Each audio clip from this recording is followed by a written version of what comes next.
Hello, everyone, and welcome into the newest episode in our Old World series. We are going to be playing a new game today. We finished up our Egypt playthrough yesterday. If you haven't taken a look at that, go ahead and take a look at the whole series. It was a lot of fun to get through. But in this series, we're going to step it up a notch here. First things first, we're going to do something pretty cool. Rather than choose one of our leaders here, what I'm going to do is I'm going to choose the pick my nation when I first settle my first city. So that's going to help me, make a little bit more strategic decisions when I settle my first city. In terms of the settings of the game here, I'm not going to change much here. What I am going to change is the last time I think we played on like the good or maybe even the just, like one of these two really low settings down here. I think it was right here. So we're gonna bump it up just a little bit, right? I'm still pretty new to the game. Still want to get very comfortable. What this is gonna do is it's going to give me raiders, right? I'm gonna have to focus a little bit more on my military production, and I can't just do a whole. I can't just focus entirely like I did in my last series on simply building. I'm going to have to defend, and you can also see that the starting resources will go down from like 300 to 200, 300 to 200, right? They go down by about 100 here in going up to the noble. We will eventually get down to the hardest difficulty. At least that's my goal. I'm going to change tribal strength to normal, which just increases the raid chance every turn. I'm going to keep the AI aggression at peaceful. I'm going to keep their development at fledgling. Basically, what this does is if I did like massive, they'd start with 5 cities and 5 technologies. I'm going to keep them at fledgling just to see kind of what's going on. Everything else in terms of the map settings and terrain and whatnot, I'm going to keep the exact same.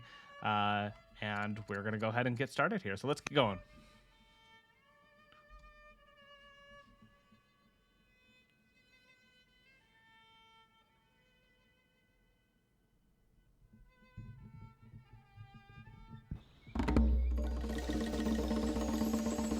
Alrighty, let's found our capital here. Now, one of the big reasons that I wanted to say choose my capital or choose my nation when I settle my first city is because I found that when you choose a civilization, say for example,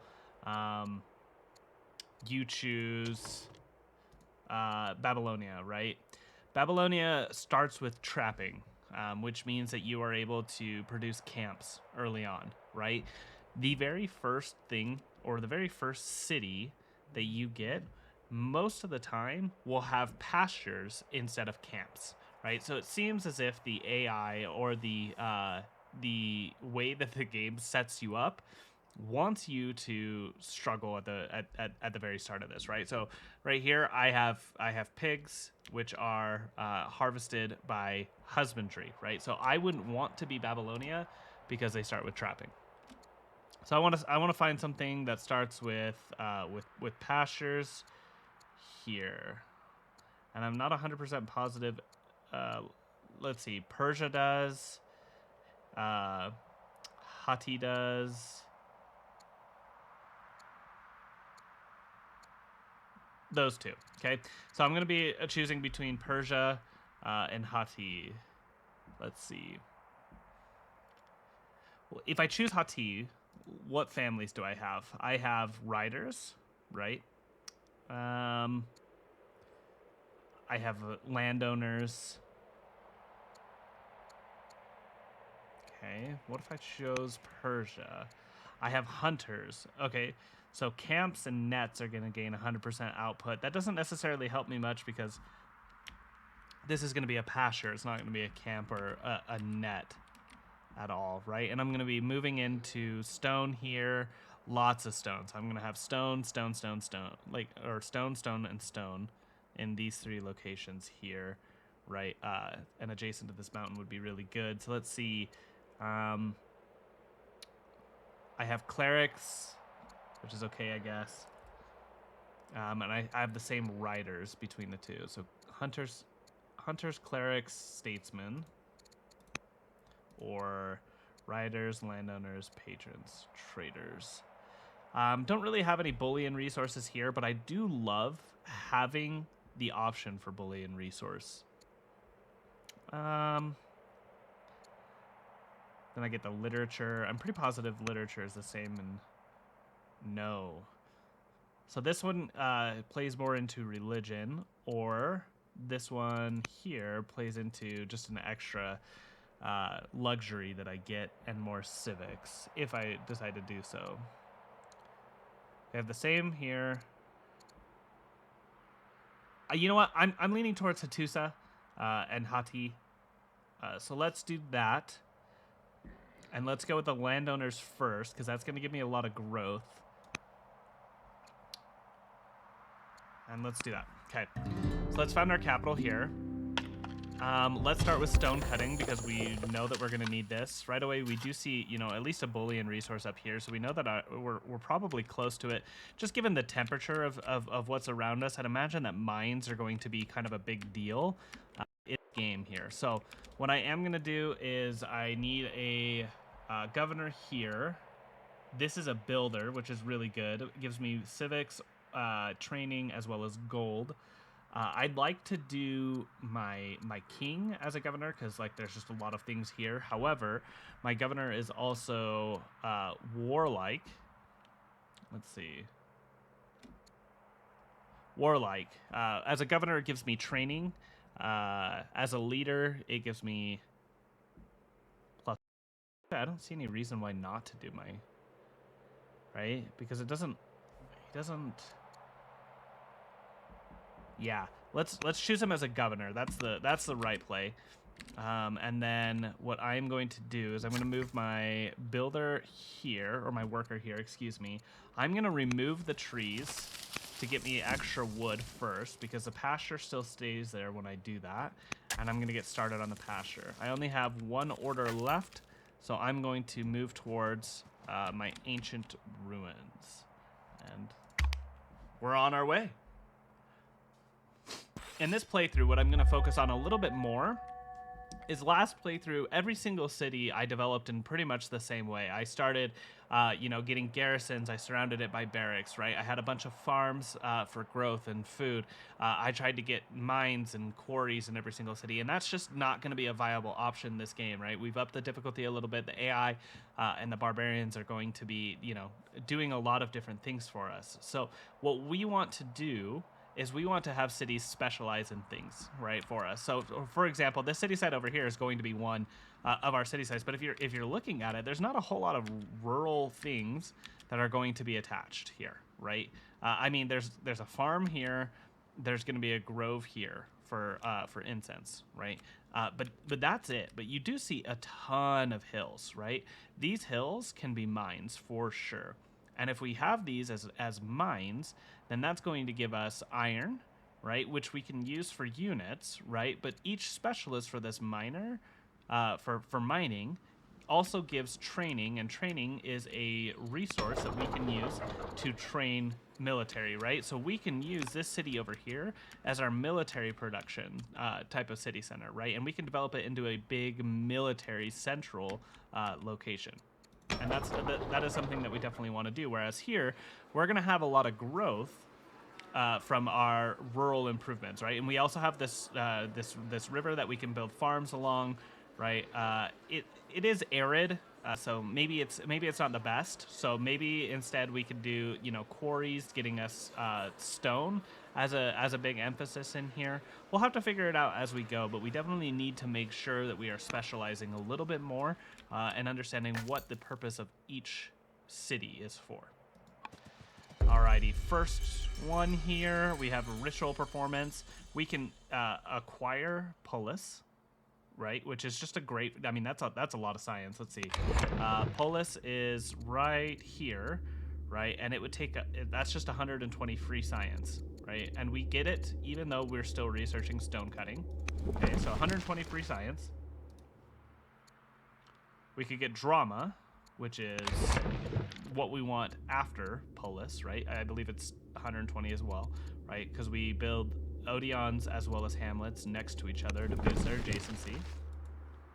Or we learn from his cunning. I become cunning. I get a little bit of experience, and as cunning, I get caravan access, which is cool, right? And I get opinion. But I'm going to go with polis.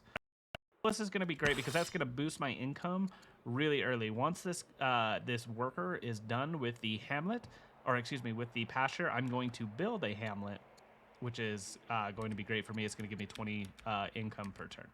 Okay, I'm going to take this scout, and the way that I like to scout is this: the game typically sets up at least a few starting cities along these rivers that are connected to each other for you. So what I'm going to do is I'm going to explore in the direction of this river to see, yep, there's a city up here that I'm going to need to take, but in order to take it, I'm going to need to move my warrior up to it. So I am going to move my scout into the trees over here so they remain hidden and the barbarians don't murder me. And then I'm going to move my warrior up. I'm going to add a general, which is only my king. Only my king can be the general here. So maybe I don't choose a general quite yet. Or we exchange who the governor is. That's a lot of growth. You know what? I'm good for now without a general. It's a little bit frustrating, so we'll just instead we'll promote to... We could do strike for 10% combat, or bloodthirsty for 10% combat when we're damaged. Okay, this is just attack. This is overall combat. I think that the bloodthirsty is going to be better for this fight in general. And then we're good. My son should be pretty soon, or my grandson actually, should pretty soon be available to tutor. All right. Who is this? My daughter. My daughter, but not heir. She has been excluded from succession. She doesn't like me very much. So it's just a question of who do we put in here for our family? Okay, we have a schemer. He's humble, but he has two weaknesses with wanton and impious, or impious, excuse me. And then I have a tactician, herbalist. Yeah, this guy is amazing right here, right? This is going to be a great general for us, and he'll be adopted into the Nanasan family, which means that he can be a general over this warrior, which kind of solves my problem here. So I'm going to choose him, and I am going to take a look at where the river is here. The river's over here, so I don't want to take a shot first. So I'm just going to add the general first, and then next turn we'll start the fight in here. You're still constructing. I'm going to take this scout, and we're going to go along. We're going to harvest some things to help us. Harvest elephants, and we'll move in this direction too. Okay. Okay, my worker is done. I do want to get a hamlet up and going. I'm going to take this arid flat over here, and I'm going to use it to... is there another direction that I want to expand? Yeah, in this direction is kind of the way that I want to expand my city. So I will go hamlet here first. That'll be good. And then I will take you. Now, this is a ranged character, so I want to be in the trees. If you see down here in the bottom right, you can see that a forested or trees, right, give me versus range plus 50% defense, right? So I am going to go here with this warrior. I'm going to come in here, and I will attack here. I always want to make sure when I'm looking at the river that I'm not attacking across the river, because you're going to get combat. Not bonuses, penalties. There we go. Sorry, I couldn't find the word. Penalties for attacking over a river, just like you would if you were playing something like Civ.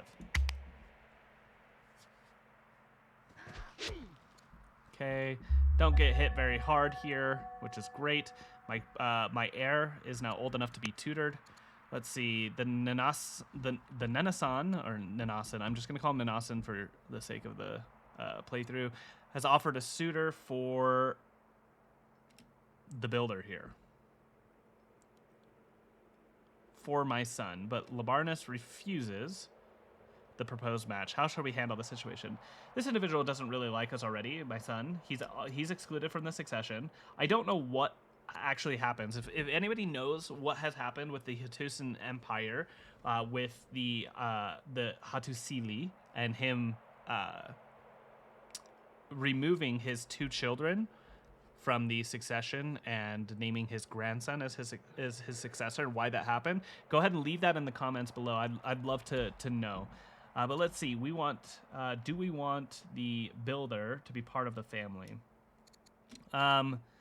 If I say yes, we do want her. We gain her. We gain 10 wood. Nanasans get opinion, and Labarnis is mad at us, right? Or gets disappointed with us. He's already mad at us. We said that he can't inherit the throne, so that may be something to look into.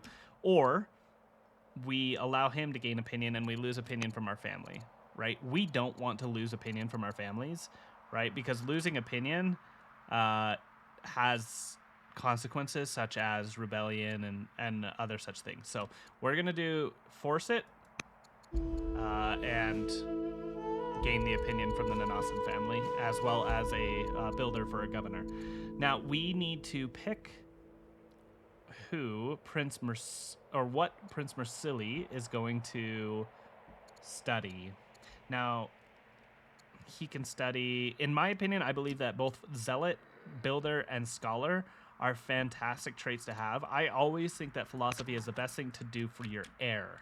And I'm going to move this settler first in this direction. And we're going to move to this city site as my second city. And we are going to get growth and food here.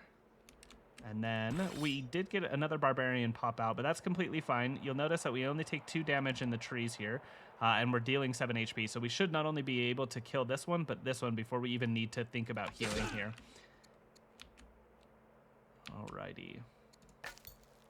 Next, okay. We found another city up here that we'll need to look into. I'm going to harvest the goats, harvest the elephants. Ooh, we found the floodplain forest, which gains us a little legitimacy. And if we had another order, we would use it there, but we don't. Take a couple hits up here. Only 2 HP, 1 HP on that one. Yeah, we are completely fine. Let's see. Prince Mersili, my grandson, and my heir. Okay, I can help him become witty, humble, righteous, or bold. All of these are strengths, so good. Or he can gain discipline, and I become strict, which gives me a strength on my current leader. Having him gain discipline is great, but, I mean, let's see. That's not what I want him to do. I want to see... I don't know why, but sometimes it just doesn't hover over... Okay. +1, +1, +1, +1. Or +2. So there's just more stats to be had up here other than experience for my units while my really old leader is in play. So I'm going to take the long route here and say not all education is found in the classroom and just use better investment strategies in the future here. Okay. So we don't know too much about where we want to settle. We don't know much of the resources around here. We know there's a mountain range down to the south. I believe this is actually the bottom of the map because I can't go any further. Maybe it is, maybe it's not. Maybe I'm just reading too much into that. We know that we have the farm here, but no matter where we settle, we're going to get that farm. So I think that we settle either here or here to make sure that we get the marble. And so I am going to... Nope, I don't get the marble here. Okay, so right here is great. This city is not connected, right? If I hold B, you can see that there are trade networks, right? And this city doesn't have one. Now, it would be simple enough to just build a road all over, but I could use the benefit of the riders, which is the family cities are always connected with our capital, right? This gives me +2 training per year, which is fantastic because I am going to use this city as my miners and training and just pumping out military units in general. So I should be completely fine here. I also get a scout, which will be great. And I can build units that requires horses, camels, or elephants, and I don't see any of those resources down here for me to utilize, so this is great. This is a good option in my opinion, probably the best one, but let's take a look at the other two. I can gain civics per year in family cities, right? That would help me in terms of producing projects as well as civilians. I gain literature as a luxury, and then I get +2 culture per year per specialist, right? Not necessarily the greatest, right? Because specialists are I mean, specialists are easy enough to produce, but I don't plan on using the city to have, you know, 1 million of them. Or I can use the traders.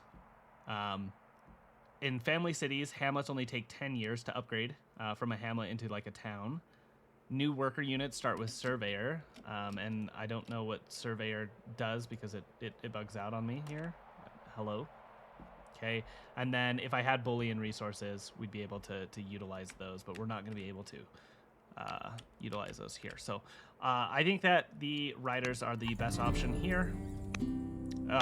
Funnily enough, there's a bullion resource up there. Unlucky.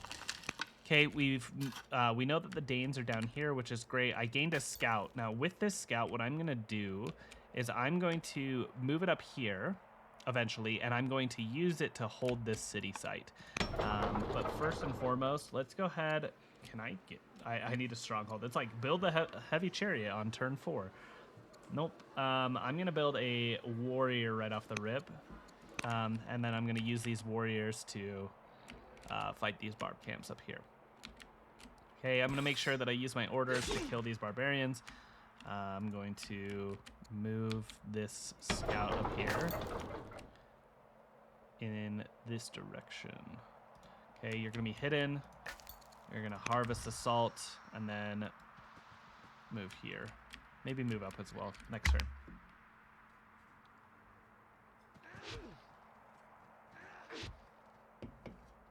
I'm still taking absolutely no damage up here on this warrior. My heir became witty, which gives him science or wisdom as well as charisma. Wisdom will translate into science, and charisma will translate into civics.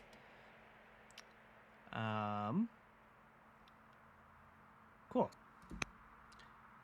My wife has become timid, which is unfortunate because that decreases my training to now we are negative. That's unlucky. Clear 3 tribal sites, control 5 workers. I think promote units 5 times would be great, but we don't have civics production, or excuse me, training production anywhere, right? And we need civics production in order, or training production in order to upgrade. So clearing 3 tribal sites could be good. Now, the question is going to be, does this count as a tribal site? No. This is a barbarian hovel. So I guess I would have to come down here and clear the Danes on my next one. Maybe I can use this warrior to clear the Danes down here. Yeah, I think that this is going to have to be the one, which is unfortunate enough. But let's see what happens here. Let's see. He's mad at us. I can gain a free settler by the first one here. And then I gain courage, which gives me +4 civics production, and then plus another 0.6 in Hattusa. That's good, right? I can become intolerant, which is a weakness, but I gain 4 legitimacy. Or he can become endeared with me. I can become gracious. No, I have to do this one. That's just what we need the most of right now. Okay. And then with this settler, I'm going to move it in this direction to settle this city site here. Have to.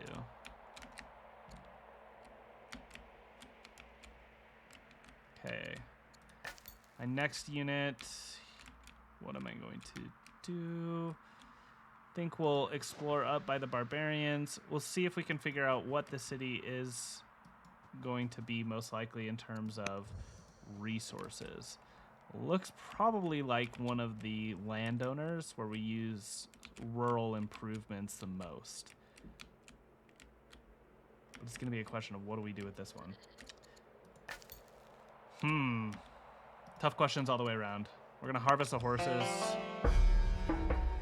Ooh, cool. So I got an event off of harvesting the resources. I can gain divine bred horses in Hattusa. That's not what I wanted to do. Which apparently gives me, new horse units plus 50 XP. I can gain an additional portion of training, become swift. As a general, I gain movement. As a leader, all units have +1 fatigue limit.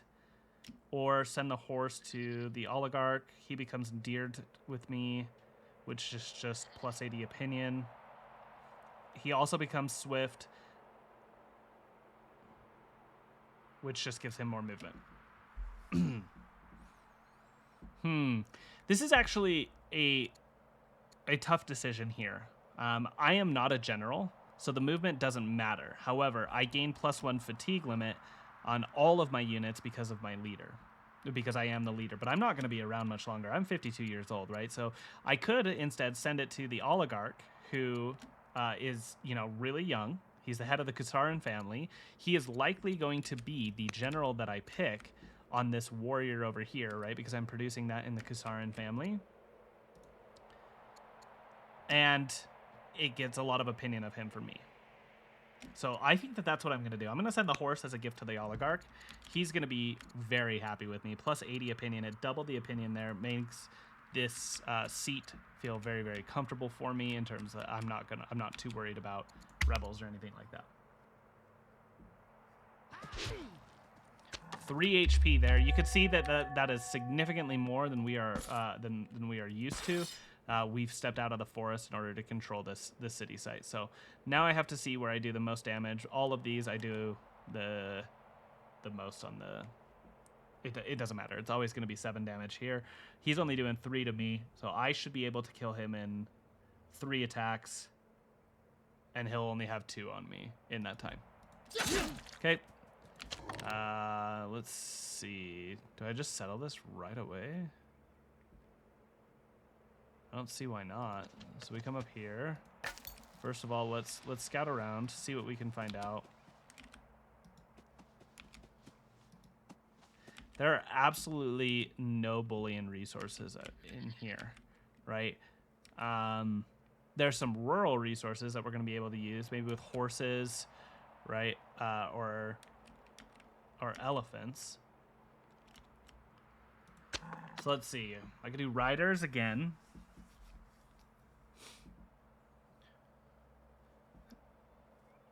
And train mounted units here.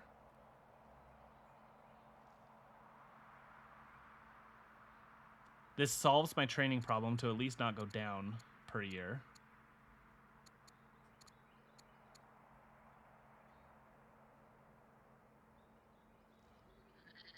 But I skip some of these seats in here.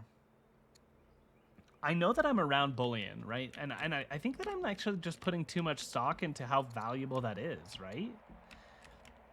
I mean, I've only seen 1, 2 bullion resources so far. That's not enough to really justify the +2 culture per year, right? There's so many things that give me culture. The caravan access. I get a court merchant. I mean, that's all well and good. Or I could say that these become... I get rid of the traders and instead go with patrons to get myself some civics, right? And use this to build up my projects, right? The city is kind of a project city, right? And then I have literature as well. I gain this minister, which is great. I can use it, I believe. I have not done this quite yet, but where is my heir? Here you are. I can tutor with that minister, which will be great. It'll help him gain some stats that he needs, right? And then I have tradable luxuries. I can manage this. Let's see. With 2 orders, I can send the literature over to a family here. to help increase opinion of them, right? So maybe to the Nanasan or the Zalpuan. I could send them on over too, but it needs orders. So first and foremost, what I'm going to do here, let's see, maybe we go with a treasury. Because if I ever enact professional army, I'll get that. I'll get the 2 additional training. It costs 20 stone, but it doesn't consume anything. Gives me 100 gold.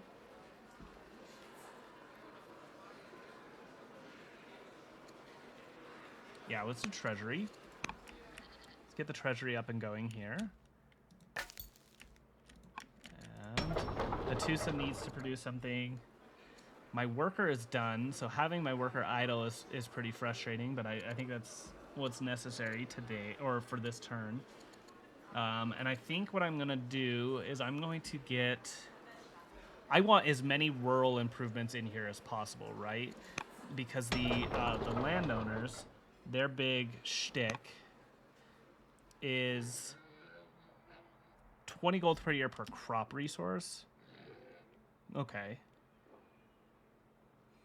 And rural specialist production time is minus 50%, right? So I could get this crop going next turn as well, which gives me extra production there, which would be great. But I also want as many rural specialists as I can get. So I'm going to go with a worker next. And we're good.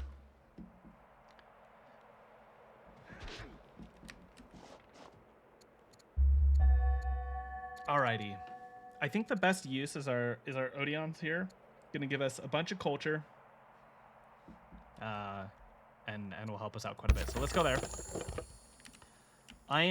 Let's see, do I need to do farm? I think farms are gonna be better before I go into quarries. Or maybe I do the quarry first. 14 stone this early, this income, is really, really good for us. Yeah, let's do quarries first. Let's get that going. Okay, minus 8 HP this time. Hoping that 6% crit. That would have been sweet. Okay, another bullion resource, but I think that I still am quite happy with it. We're going to maintain the initial truce for now, and then we'll declare war later. Okay, this did count as clearing a tribal site, which is fantastic for me. So I'll take this warrior. And next turn I'll clear here, I'll heal up, and then I'll come over here to clear this, and then I'll take this warrior to clear with the Danes as well, and then I'll declare war on the Numidians at a later time. Okay, my worker is going, my treasury's going up here. I'm gonna harvest these elephants, harvest this gold, and then with my 2 remaining orders, I am going to send, not to the tribes, send it to the Nanasan family. Okay, they'll gain some opinion from me there. Okay, that's great. Nothing that I can do there. Okay, my heir, he can become eloquent to give him +2 civics per year per culture level as a governor. As a leader, every single one of my cities gains a civic per year per culture level. That's great. Or I can give him a bunch of stats to... Respect to the law is crucial to the education of all. This goes to the oligarchs, I believe.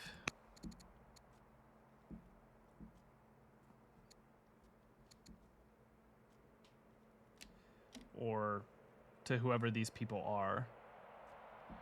I don't know. I think that the eloquent strength is just simply better. So we're going to invest, and my heir here is developing into quite a great heir so far. So I'm quite excited about that.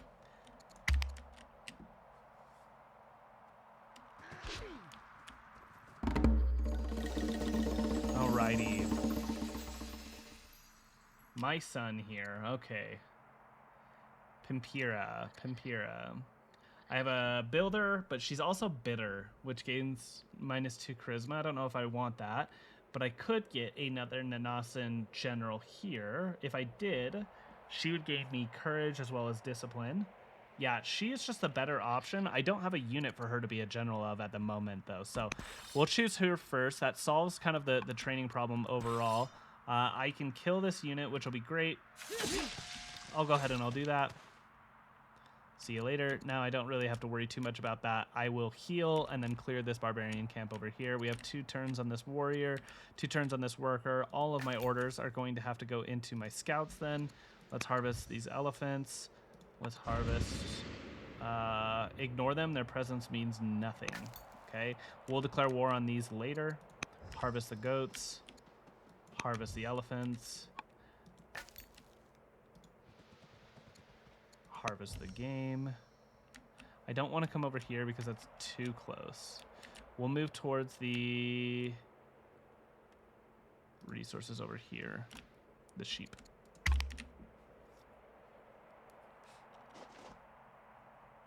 Okay. Nice. Second in line. Second granddaughter. That's great. Alrighty. So the tutoring went well. I gained charisma on my prince here. I wonder if I can tutor him again. I can. Let's tutor him again. That's fantastic. I didn't know that you could do that multiple times. I actually figured that you couldn't. So, I mean, what do I know? We're going to heal here. That's a lot of HP. Next turn, I'll be full. Next turn, I'll also have warrior as well as a second worker and my quarry up. I'm going to move to this ancient shrine that's right here, or ancient ruins, excuse me.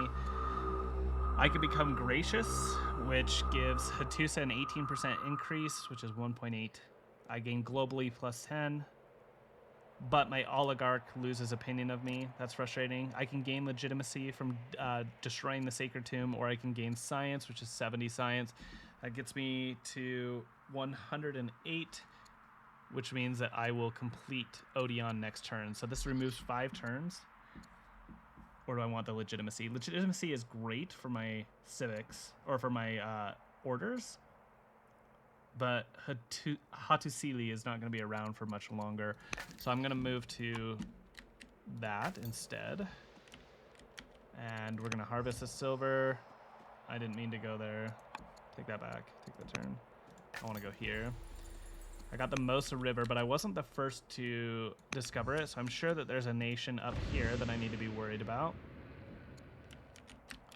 I don't think the barbarians are going to step out, but maybe they do. Step out and just pop a shot at me. Okay.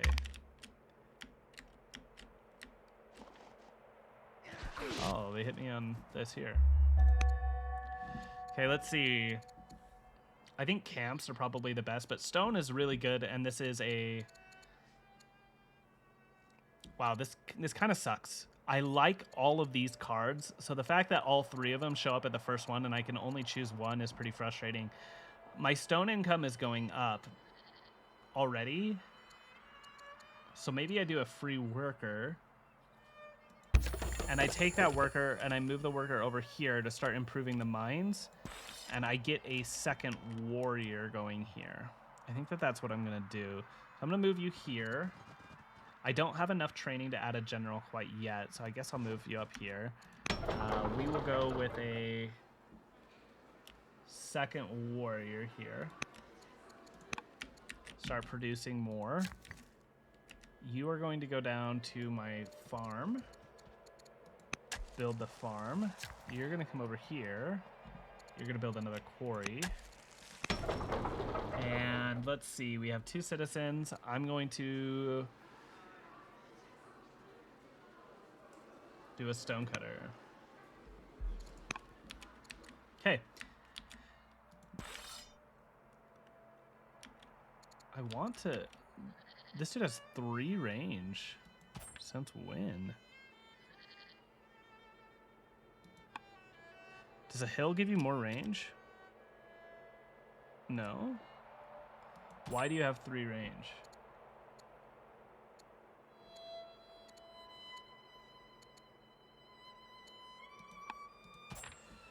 Am I high here?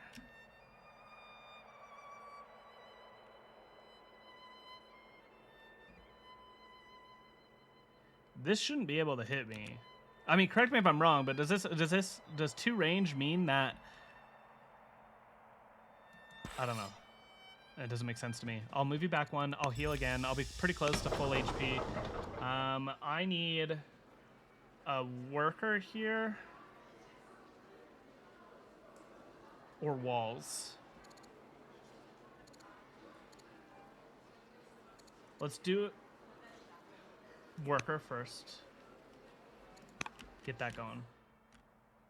I am very confused about that. Maybe the hill gives you more range, right? Like, but it doesn't seem like it.